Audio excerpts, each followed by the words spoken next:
or tried to sing a song that you love, and then when you get to the chorus or maybe the bridge where it goes, just that little bit higher than you might feel comfortable, and you start to feel your body tense up and your throat close up,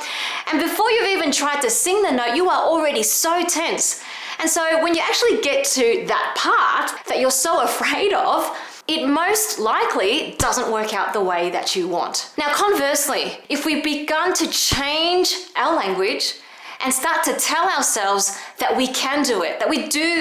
have the ability, that we can believe in ourselves, that this is not as difficult as we're making it out to be, slowly and surely, you will actually start to see that you can actually do it. This is grounded in neuro-linguistic programming, which says that the language we use directly affects our beliefs, which then affects our behavior and results. So I challenge you, begin to change your language today.